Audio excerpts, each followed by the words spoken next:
Giovani, buongiorno e ben ritrovati sul canale di Neapolis 1926. Per prima cosa iscriviti al canale, è gratis. Signori, continua a far discutere il caso Acerbi Juan Jesus, con Juan Jesus che finalmente, diciamoci la verità, ha detto le cose come sono state dette in campo, e si trova schifato nel modo in cui Acerbi sta dicendo il contrario, perché Acerbi a Sky ha detto: io non ho mai detto quelle cose, Juan Jesus ha capito male, io sono 20 anni che gioco a calcio, non l'ho mai detto e non l'ho mai pensato una cosa del genere. Ma caro Acerbi, allora come mai a fine partita hai chiesto scusa a Juan Jesus? E lui ha detto: no, ma io l'ho fatto per lui ha capito male, io non mi sono nemmeno scusato. Allora sei in malafede proprio, e allora sei proprio in malafede. Cioè, quello che a me fa più schifo, sinceramente, quello che a me fa più schifo è la gente che difende anche Acerbi. Cioè, tu stai difendendo un giocatore che ha dato, non posso dire la parola, lo sapete, perché sennò su YouTube mi bannano, quella con la N, come se nulla fosse. Allora, poi dice qualcuno addirittura dice: ah, ma tu stai facendo così, però se dicono italiano di M non dici niente. No, perché pure quello è razzismo, perché a quel punto anche quello è razzismo, ragazzi. Quando dite napoletano di M, anche quello è un insulto razzista, perché tu vai a denigrare una persona, no? Ma boh, quando voi fate Vesuvio lava lì con il fuoco, è la stessa identica cosa, Ah, però loro si chiamano NEGRO. No, perché pure quando dite persone di colore, per me è un insulto, sono persone normali, non me ne foto niente, Cioè, questa cosa del colore della pelle, sono diversi da noi il colore della pelle. Cioè, voi siete matti, perché se vi applicate a queste stronzate, perché queste sono stronzate, no?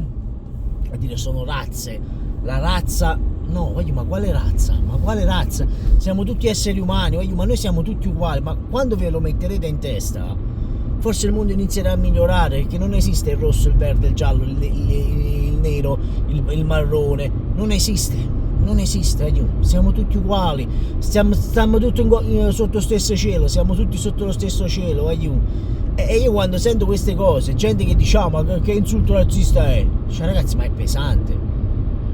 Lo sapete quella parola quando si diceva, quando c'erano gli schiavi, quando venivano schiavizzati, quelle persone di colore che venivano schiavizzate, ma boh, quando venivano schiavizzate nei campi, va bene, là si diceva quella parola, va bene, perché è discriminatorio, voglia dire, non è discriminatorio, è discriminatorio, fatevi le due domande, datevi due risposte, perché se continuate a stare dalla parte di Acerbi significa che qualcosa nella vostra testa non va bene, perché voi vi sentite superiori a quegli altri, ma noi non siamo superiori a niente, noi siamo nati dalla parte giusta del mondo, perché se nascevate dall'altra parte del mondo, verso la Palestina, verso Israele, verso Gaza, poi non dicevate: oh, guarda che gente di merda di qua e di là, perché quelle piccole cose le apprezzavate tutte. Quindi non mi venite a dire non è un insulto razzista, perché io lì che vi voglio sputare in faccia quando mi dicono così, perché sapete io cosa spero?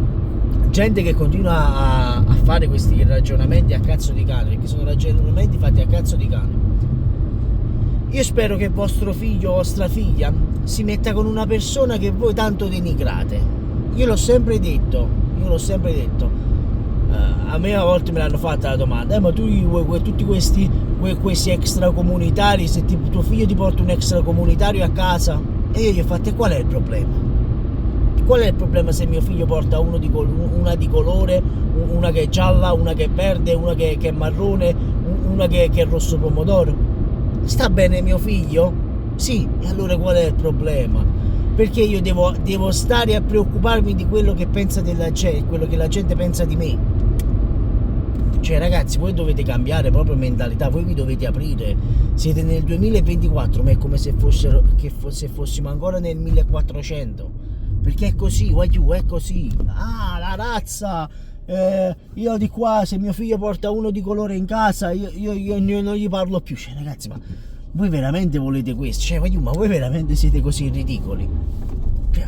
A me sembra ridicola questa cosa, sono sincero, ma io sono veramente sincero, perché quando fate questi ragionamenti sareste veramente da sputare in faccia. E lo ripeto, perché a me, vedete, io ho la barba, ho il baffo così. Ho detto, ma tu sei tunisino? No, io sono napoletano, non sono tunisino. Ah, perché mi sembravi uno di quelle parti. Ah, vabbè, no, non c'è nessun problema, io sono italiano. Anzi, sono napoletano, perché io dico sono napoletano. Io ho sempre detto sono napoletano, ma quella è una cosa di noi napoletani, perché tanto tutta Italia ci dirà Napoli is not Italy, Napoli non è in Italia. E quindi perché io ti devo dire sono italiano? No, io ti faccio sono napoletano, denigrate tanto Napoli, allora io sono napoletano a questo punto. Il ragionamento è quello, è semplice, no? Però ecco, quando sento dire Acerbi ha fatto bene, Acerbi non deve chiedere scusa a nessuno, ecco lì mi inizio a preoccupare, io sono veramente sincero. Lì mi inizio a preoccupare e inizio a dire ma veramente siamo arrivati a questo punto, pur di difendere la fede calcistica, perché quello poi si parla di fede calcistica, no? Visto questo frullino che cazzo sta facendo, vediamo rompa la macchina, cannone. Pur di difendere la vostra fede calcistica andate contro gente che, diciamoci la verità, fa schifo e pietà, perché gente che fa così, che parla così, secondo me nel mondo dello sport in generale, non nel mondo del calcio, state bene a sentire, nel mondo dello sport non ci dovrebbe essere. E ve l'ho detto, nella giornata più importante della Serie A, dove si parlava di denigrazione, di razzismo, è stato fatto questa cosa. Se la FIGC sta zitta, se la procura sta zitta, significa che questo mondo allora veramente non lo vogliamo cambiare. Detto questo, sempre comunque forza Napoli. Scusatemi, è un piccolo sfogo, ragazzi, perché io trovo ridicola questo continuo difendere Acerbi. Ragazzi, è normale che Acerbi non andava davanti alle telecamere e diceva sì, gliel'ho detto, perché sa cosa rischia. Io credo alla versione di Juan Jesus, perché Juan Jesus è sempre stato un signore, a differenza di alcuni giocatori che abbiamo in Italia. Ma boh. Detto questo, sempre comunque forza Napoli. Ciao, fatemi sapere cosa ne pensate sotto nei commenti. Scusatemi lo sfogo mattutino. Ciao,